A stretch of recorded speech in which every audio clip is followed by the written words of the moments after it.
안녕하세요. 메가스터디 여러분. 빛나는 국어 주민쌤입니다. 그럼 고2 친구들과 함께 이번에 2월 모의고사도 해설 강의를 같이 한번 진행해 볼 텐데요. 첫 번째 독서 지문은 과학 지문인데 과학 지문인데도 오답률 1위는 아니었어요. 여러분이 아마 첫 번째 지문으로 만나다 보니까 에너지도 조금 있었을 거고 머리를 쓰는 것도 조금 더 수월했을 거고 그래서 그런지 이 지문은 잘 넘어가신 것 같습니다. 그래도 같이 한번 정리해보면서 풀어보도록 할게요. 이번에는 무언가 기술이나 원리 이런 것보다도 우리가 일상이랑 조금 더 연관이 있는 주제여서 그런지 읽을 때도 수월하지 않았을까 싶어요. 일단 완전히 100% 문과 인간인 나로서는 뭔가 기계나 아니면 막 컴퓨터 이런 내용보다는 이런 약이 그나마도 조금 더 좀 친숙한 소재가 아니었나 그렇게 느껴졌기 때문에 나 같은 친구들이 있을 거야. 그래서 여기서는 같이 한번 보면 우리가 질병에 걸리면 약을 복용하거나 주사를 맞아서 치료를 하는 경우가 있죠. 여러분들도 아파본 적이 있고 나도 아파본 적이 있고 아플 때마다 우리는 약을 통해서 그 병을 치료하려고 해요. 근데 그때 약의 재료가 되는 물질을 약물이라고 하고 약물을 투여 가능한 형태로 가공한 걸 약재라고 한대요. 그러면 약물 원래의 상태로는 우리 몸에 못 넣나 봐, 그치? 그러니까 그 원래의 상태를 무언가 우리 몸에 넣을 수 있게, 더 잘 들어갈 수 있게 가공을 해야, 그래야 우리 몸에 더 잘 들어오겠네요. 약재의 대표적인 유형에는 약재는 우리 몸에 들어올 수 있는 형태야. 약재의 대표적인 유형에는 경구투여형도 있고요. 경구투여형 액체제도 있고요. 주사형 액체제가 있어요. 이렇게 세 가지가 나오는 순간 여러분들이 요 세 가지를 좀 구분해야겠다, 분류해야겠다 라고 생각을 하시면서 읽으셨겠죠. 그래서 써야 해요. 그랬어야 돼. 그래서 이 세 가지의 종류가 나오는 순간 얘네가 뭔가 차이점이 또 다 있겠지? 우리 몸속으로 들어오는 이 약의 종류는 이렇게 세 가지로 좀 나뉘는구나. 근데 아무튼 이 세 가지 모두 다 약재라는 공통점은 있죠. 우리 몸 안으로 들어올 수 있도록 가공된 건데 가공되는 방식이 이렇게 세 가지로 나뉘나 봐 라고 우리가 정리할 수 있겠네. 약재는 약효를 발휘하는 약물인 활성 성분으로만 구성되지 않고 다양한 목적을 위해 약물과 혼합하는 첨가제인 불활성 성분과 함께 구성된다 라고 돼 있어요. 그러면 약재가 아까 우리 몸으로 들어올 수 있도록 약물을 무언가 가공하는 거라 그랬는데 그렇게 가공할 때 우리 몸에서 병을 치료하는 약효를 발휘하는 그 약물만 넣는 게 아니라 그거랑 더불어서 다른 것들이 첨가되나 봐. 그치? 그래서 뭐가 첨가되는지를 그 다음 문단에서 알려주겠네. 괜찮지? 그럼 1문단을 같이 보자. 1문단에서는 약을 얘기하고 있고요. 약을 두 가지로 나눠서 용어 설명을 해줬어.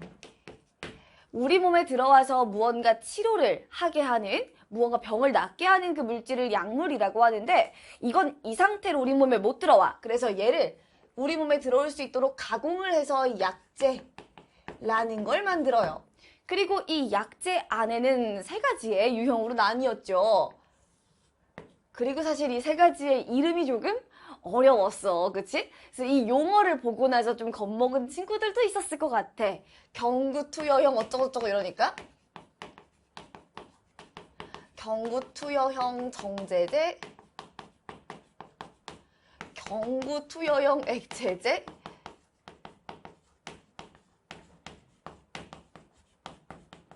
그리고 주사형.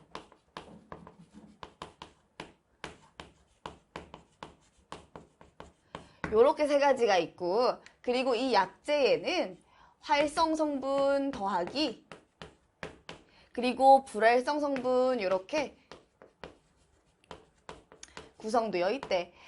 활성 성분이 약의 효과가 있는 정말 우리 병을 치료하는 거라면 불활성 성분은 약을 치료하는 건 아니지만 그렇지만 우리 몸에 조금 더 잘 들어올 수 있도록 이 약재를 조금 더 우리 몸에 더 잘 흡수되거나 무언가 다른 기능들을 위해서 들어가 있는 거겠지, 그치?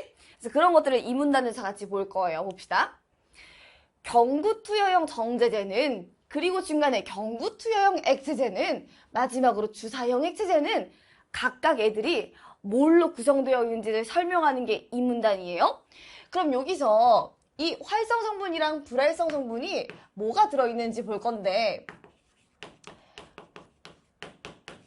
어차피 얘들아, 활성 성분은 약물인 거잖아. 정말 치료가 가능한 것들. 그러니까 불활성 성분이 조금 다르지 않겠어? 그치? 응. 그리고 여기 있는 말들이 조금 어려워서 그렇지. 경구투여형이라 그러면 경구가 우리 요 구강구조 할 때의 그 구죠. 그러면 경구투여형은 입으로 먹겠다는 거야. 우리가 보통 약을 입으로 먹으니까, 그치? 그래서 경구투여형 정제제는 그냥 두 글자로 줄여서 말하면 알약이죠, 알약. 우리가 편하게 먹는, 일상생활에서 먹는 그 알약이에요. 알약은 이 활성 성분과 불활성 성분을 혼합하여 압축한 알갱이 형태예요. 이 약물의 쓴맛을 감추어 복용의 편의성, 조금 더 편하게 먹으라고 편의성을 높이기 위해서 당류 등을 포함할 수 있어요. 그러면 이때 들어가는 이 불활성 성분은 당류인 건데, 당류를 넣는 목적이 우리가 조금 더 쓰지 않게 먹으라고, 그리고 조금 더 편하게 먹으라고 당류가 들어간대? 근데 난 깜짝 놀랐어. 난 알약을 먹으면서 달다고 느껴본 적이 한 번도 없거든? 근데 당류가 들어간대. 놀랍잖아. 그래서 활성 성분과 더불어서 경구투여형 정제제는 당류가 들어가는구나 라는 걸 알 수 있어요. 또 이어서 경구투여형 액체제는 이제 물약이죠. 여러분 감기 걸렸을 때 이렇게 짜먹는 그런 약도 먹잖아. 그런 거 얘기하는 거야. 약물이 복용 가능한 용매에 녹아있는 형태로, 약물이라 그러면 우리 몸에서 바이러스를 치료해주는 그런 효과가 있는 것들이야. 근데 그런 게 어떤 그 물질을 녹이는 용매에 이미 녹아있다고. 물약이니까, 그치? 그 용매인 정제수와 복용의 편의를 위한 감미료가 그래서 이 액체제에 들어가 있대요. 그 우리가 먹어야 하는 그 치료제도 녹여야 하고, 그리고 또 너무 쓸까봐 어느 정도의 그 감미료도 들어가 있네. 그래서 여기서는 용매인 정제수랑, 그치? 정제수라고 쓸게요. 정제수랑 감미료랑, 이게 지금 불활성 성분으로 들어가 있구나. 그러면 정제수가 들어가 있는 목적은 약물을 녹이기 위해서 들어가 있는 거고요. 그리고 복용의 편의를 위한 감미료는 얘도 마찬가지로 아까 이 당류랑 비슷하죠. 우리가 너무 쓸까봐 약물만 먹으면 너무 쓰니까 못 먹잖아. 그러니까 액체제에도 조금 감미료, 막 딸기 맛도 있고 포도 맛도 있고 하잖아, 그치? 그래서 그런 식으로 감미료가 다 들어가 있구나. 그리고 마지막 주사형입니다. 주사형 액체제는 약물이 무균 상태의 용매에 녹아있는 형태로 용매인 생리식염수와 항균 효과를 위한 항균제, 이런 것들이 들어있습니다. 주사형은 여러분 그 수액 맞아본 적 있어요? 너무 아플 때 병원 가면 이렇게 수액 놔주고 그러잖아. 그 수액 생각하면 쉬워. 얘네들은 우리가 입으로 먹을 필요가 없지. 그러니까 굳이 감미료나 당류나 이런 거 필요가 없잖아. 대신 바로 이렇게 직방으로 혈관으로 꽂히기 때문에 절대 세균이 들어가 있으면 안 돼, 그치? 그래서 세균을 방어하는 이 항균 효과를 위한 항균제가 들어가 있고요. 그리고 당연히 이것 또한 약물을 녹여야 하니까 여기도 용매인 생리식염수가 있네요. 그럼 얘는 생리식염수와 더하기 항균제가 있네. 그래서 각각의 약물이 약제가 됐을 때 어떤 불활성 성분까지 들어가 있는지를 구분해서 알려주고 있는 게 이 문단입니다. 그리고 나서 나오는 게 이제 추가적인 개념인데요. 여러분들에게 어떤 과학적인 지식, 과학적인 용어가 하나 나오죠. 약물은 농도 구배를 원동력으로 삼아서 높은 농도에서 낮은 농도로 이동하면서 체내에 확산된대. 그럼 얘들아, 여기서 이 농도 구배라는 걸 지금 우린 처음 봤으니까 이거에 대한 어휘도 나와 있어요. 두 지점 사이의 농도 차이. 그럼 약물과, 그치? 약제와 우리 몸 안과 이 두 가지를 비교하는 거야. 근데 이 농도 구배를 원동력으로 이 약물이 밖에서 우리 몸 안으로 들어올 거야. 그리고 몸 안에 퍼질 거야. 그러면 이 약제와 그리고 우리 몸 두 가지를 비교했을 때 우리 몸 안에가 훨씬 더 농도가 낮으니까 우리 몸으로 들어온다는 거잖아요. 그쵸? 왜냐면 얘는 높은 데에서 낮은 데로 간다 그랬거든. 그치? 그러니까 그 약물보다 우리 몸에 있는 혈관의 이 혈액이 훨씬 더 농도가 낮겠네요. 라는 것도 알 수 있겠네. 이렇게 약이 들어올 때는 방금 체크한 것처럼 얘들아, 농도 구배의 원리에 따라서 높은 데에서 낮은 데로 우리 몸 안으로 들어온대요. 그렇게 약물이 들어오는 걸 농도구배라고 하는구나. 농도구배의 원리를 사용한 거구나 라고 체크하고 넘어가 볼게요. 그리고 약물이 체내에 얼마나 빨리 퍼지는지, 체내의 확산 속도는 이 농도구배가 결정한대. 농도구배가 크거나 물질의 확산 속도를 나타내는 확산 계수가 클수록 우리 몸에 빨리 퍼져요. 약물이 빨리 퍼지면 약의 효과가 좋다는 거죠. 그쵸? 몸에 빨리 퍼지고 내가 막 방금까지 머리가 너무 아팠는데 약 먹자마자 괜찮은데? 라고 할 때는 그 약이 우리 몸 안에 엄청 빨리 퍼지는 거야. 약의 효과가 좋다는 거고. 그치? 그래서 약마다 그런 거에 차이가 있잖아. 어떤 약은 먹으면 너무 잘 드는데 어떤 약은 먹어도 별로 이렇게 효과가 없는 것 같이 느껴지고 그럴 때가 있잖아. 약마다 이런 게 다 달라서야. 그래서 이걸 지금 말해주고 싶은 거지. 약물이 몸 안에서 얼마나 빨리 이렇게 퍼지는지 체내의 확산 속도를 얘기하고 싶은데 이걸 말할 때 필요했던 개념이 바로 이 농도 구배였던 거지요. 그쵸? 왜냐면 체내의 확산 속도는 두 가지가 결정하거든요. 이 농도 구배가 크거나 아니면 확산 계수가 커야 돼. 이 두 가지의 조건으로 우리는 체내의 확산 속도를 알 수 있어요. 근데 농도 구배가 크고 확산 계수가 크고 이 두 가지 다 어쨌든 커야 빨리 우리 몸 안에서 퍼진다고 얘기해주고 있습니다. 그리고 예시 하나 이어서 얘기해주죠.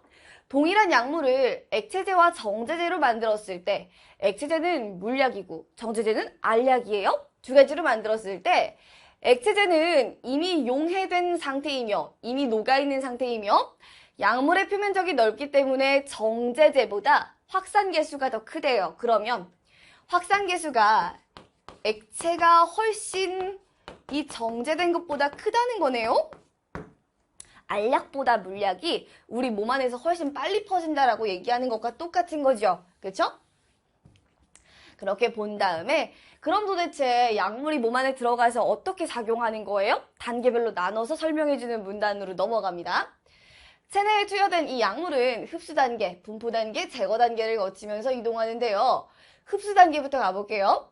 체내에 투여된 약물이 혈액까지 도달하는 단계로 투여된 약물이 혈액까지 도달하는 비율을 생체 이용률이라고 하는데 제가 지금 이렇게 색깔 표시해 놓은 부분들을 여러분들이 잘 잡았어야, 잘 기억했어야 뒤에 가서 문제 풀 때 크게 안 흔들렸을 거예요. 같이 보시면 우리 몸 안에서 첫 번째 흡수 단계에서는요. 이게 제일 중요해요. 우리 몸 안에 혈액에 얼마만큼 도달하니? 이 개념 자체를 중요하게 다룰 건데요. 우리 몸 안에 이 약물이 도달하는 비율을 생체 이용률이라고 할 거예요. 생체 이용률이 우리 몸 안에 혈액에 도달하는 비율과 같은 말이에요. 그렇죠? 이어서 약물을 정맥 혈관에 직접 투여하는 정맥 주사는 주사형 얘기하는 거지. 약물 모두가 혈액에 도달하기 때문에 왜냐면 바로 혈관에다가 꽂아버리잖아. 그치? 그러면 주사기 안에 있는 약물은 모두 다 여기로 들어오는 거죠. 무조건. 그쵸? 그렇기 때문에 생체 이용률, 혈액까지 도달하는 비율이 다 들어오니까 1일 수밖에 없지. 여기 있는 게 전부 다 들어올 거니까. 그래서 항상 1이에요. 하지만 경구로 투여하는 약물, 우리가 입으로 먹는 거 있잖아요. 입으로 먹는 건 우리가 워낙에 원하는 만큼 혈액으로 전부 다 올까요? 라고 생각을 해보면 얘들아 상상해봐봐.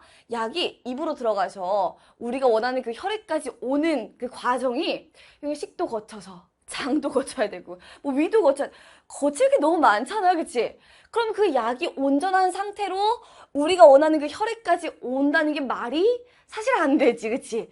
중간에 어딘가로 에너지를 뺏긴단 말이야. 기능들을 다 뺏겨. 그래서 얘가 약물은 소화기관 등에서 이 약물의 일부가 제거되는 초회 통과 효과가 발생하기 때문에 생체 이용률, 혈액에 도달하는 비율이 1보다 무조건 작을 수밖에 없다고요. 중간에 위도 거쳐야 되고 장도 거쳐야 되고 거칠 때가 많아. 그래서 혈액까지 무조건 1, 원래 상태로 오는 게 힘들지. 당연히 불가능해. 예를 들어서 약물 100mg을 경구 투여하였는데 생체 이용률이 0.3이라면 혈액에 도달한 건 30밖에 안 되는 거래. 100 중에 30 정도 도달한다는 거지. 그래서 밑에 있는 예시를 통해서도 우리가 입으로 먹는 건 온전히 그 약의 효과만큼 100%를 받을 수는 없구나. 그럼 얘들아, 약의 효과가 입으로 먹는 것보다 주사로 맞는 게 훨씬 더 빠르겠네? 더 좋겠네? 라는 거는 조금 짐작이 가시죠? 여러분들도 엄청 아플 때, 진짜 너무 아플 때, 그럴 때 우리가 이렇게 가서 주사를 맞잖아. 그치? 그래서, 그래서 주사가 효과가 좋구나. 라는 것도 이렇게 보면서 또 알 수 있는 거죠. 그쵸? 산문단에서는 이 약이 우리 몸 안에 들어왔을 때의 3가지 단계를 설명했어요. 흡수하고, 분포하고, 그리고 맨 마지막에 몸에서부터 또 제거가 될 건데, 그 중에서 첫 번째 단계를 얘기했죠. 첫 번째 단계에서는 제일 중요한 게 지금 요 생체 이용률이야. 그리고 생체 이용률은 혈액에 도달하는 비율이라고도 정리할 수 있을 것 같아요.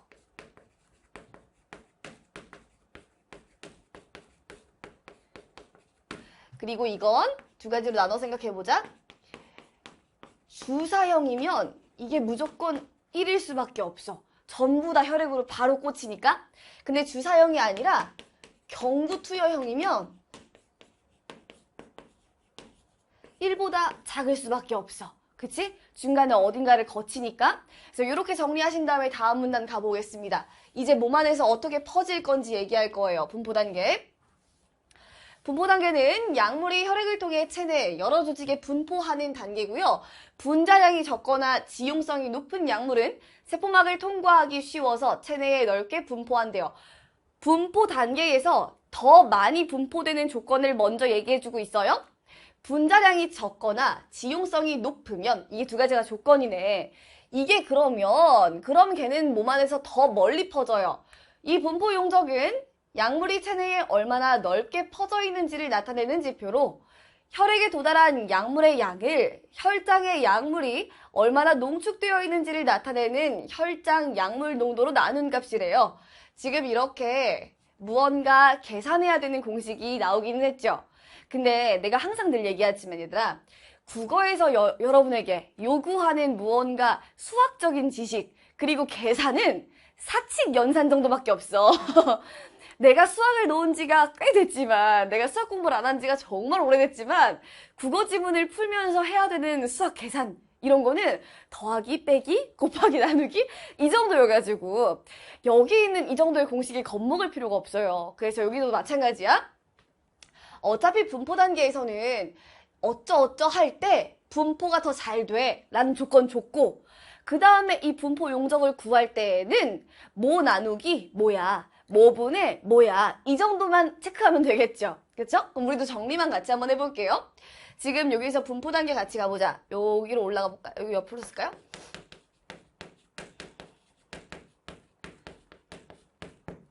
분포 단계에서 이 분포 용적이 넓다.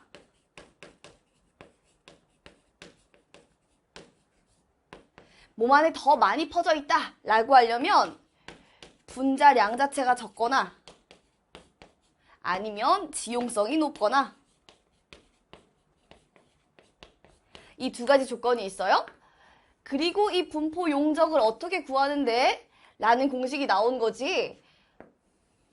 근데 얘들아, 너네 이제 지문을 봐봐. 난 이렇게 읽을게. 거기 보면 혈액에 도달하는 약물의 양을 혈장 약물 농도로 나누래. 혈장 약물 농도는 이제 처음 나온 거라서 어차피 그냥 용어 그대로 쓰셔야 돼요. 근데 그 위에 혈액에 도달한 약물의 양, 이거는 우리 방금 요 앞문단 흡수 단계에서 읽었던 거거든요. 생체 이용률을 혈액에 도달하는 비율이라고 얘기한다 그랬잖아요. 그쵸? 그러니까 지금 여기서도 이 생체 이용률을 혈장에 있는 약물 농도로 나누란 얘기랑 똑같은 거예요. 그래서 앞문단에 있는 이야기를 이렇게 이어서 읽을 수 있는지를 묻고 싶었던 거야. 혈액에 얼마나 도달했어? 그럼 그걸 혈장에 있는 약물 농도 나눠봐. 그럼 그게 분포 농도야. 그게 분포 용적이야. 라고 공식을 준 거야. 요 정도의 나눗셈만 하면 되고 나눗셈 분수만? 그러니까 수학을 내가 너네보다 훨씬 못한단 말이지? 자꾸 그 댓글에서 나한테 수학 알려달라고 하는 애들이 있는데 나는 수학을 너네한테 배워야 되는 입장이란 말이야. 마지막에는 이 예시도 마찬가지예요. 예를 들어서 혈액에 도달한 약물이 30이야. 생체 이용률이 30이란 얘기지? 30이고 혈장 약물 농도가 5야. 그러면 30 나누기 5하란 얘기예요. 이 정도 할 수 있잖아. 그래서 전체적으로 체내에 있는 그 분포 용적은 6입니다. 요거야 얘기하는 거예요. 혹시나 눈치 못 챘을까봐 밑에서 예시까지 들어줬어. 이렇게 해서 분포 단계 거치고 마지막 제거 단계. 제거 단계는 약물이 체외로 몸 밖으로 배출되는 단계고요. 약물이 신체에서 제거되는 속도를 우리는 청소율이라고 한대요. 청소율이 높으면 약물이 제거되는 속도가 빠르고요. 청소율은 단위 시간당 약물이 제거되는 혈장의 부피라고도 나타낸대요. 그래서 청소율은 우리 몸 안에서 약이 빨리빨리 빠져나간다는 거네. 그치? 청소율이 높으면. 그러면 약물의 적정량이나 투여 간격을 결정하고자 할 때 앞에 있는 이 모든 것들을 전부 다 고려해서 그래서 약의 주기가 생기는 거지. 어떤 약은 뭐 일주일에 몇 번 드세요. 하루에 2번 드세요. 하루에 3번 드세요. 약마다 다르잖아. 그치? 약마다 이런 것들이 다 다르니까 그럴 수밖에 없지. 근데 청소율이 높다는 건 우리 몸 안에서 그 약 성분이 빨리 사라진다는 거야. 약을 먹고 한 2시간만 있으면 온몸에서 그 약 성분이 사라져. 그러면 그 약 성분이 필요한 사람이라면 2시간 간격으로 그 약을 계속 먹어야겠지. 그치? 근데 그 약의 청소율이 되게 낮아서 몸 안에서 한 5시간 정도는 있을 수 있어, 그 약이. 그러면 그 사람은 5시간마다 그 약을 먹어도 괜찮겠죠. 그쵸? 그 얘기 하는 거예요. 뒤에 가서 우리 이 문제 풀어야 돼서 조금 더 구체적으로 설명을 해봤어. 그러고 나서 혈액에 도달한 약물 중에서 일부는 간, 장, 신체 여러 조직에서 대사되면서 약효가 더 강하게 나타내는 활성 형태로 변할 수 있대요. 우리 몸 안에서 막 거치면서 약이 약효가 더 강해지는 그런 경우도 있대. 그리고 그런 상태를 우리는 활성 형태라고 할 거래. 이들은 다시 혈관을 타고 전신을 돌다가 목표 조직에 가서 내가 지금 배가 아파서 약을 먹은 거면 배에 가서 내가 지금 머리가 아파서 이 약을 먹은 거면 머리에 가서 그 조직에 가서 약의 효과를 나타낸다고요? 이러한 약효를 확인하기 위해서는 목표 조직에서의 약물 농도를 측정해야 돼. 진짜 그 조직에 약물이 그만큼 많이 갔나? 진짜 그 조직에 지금 약물이 농도가 높이 그렇게 측정될까? 이런 것들이 궁금한 거야.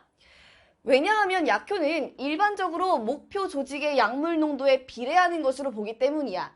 그 목표 조직에 내가 지금 만약에 뇌가 아파. 그러면 그 뇌에 이 약물 농도가 높으면 효과가 있겠군. 약물 농도가 낮으면 효과가 별로 없겠는데? 라고 일반적으로 생각한다고? 근데 심장이나 이렇게 몸 안에 있는 뇌나 이런 조직은 시료를 직접 채취하기 어려워. 그 뇌나 심장에 약물 농도가 얼마일까? 이걸 내가 궁금하다 그래서 매번 열어가지고 열어서 요 안에 있는 농도를 측정한다? 이게 열어서 막 어렵잖아, 그치? 매번 개복해서 수술하기가 말도 안 되잖아. 그러니까 그렇기 때문에 혈장 약물 농도를 측정해. 그냥 혈액 속에 얼마나 있는지 그런 것들을 측정해.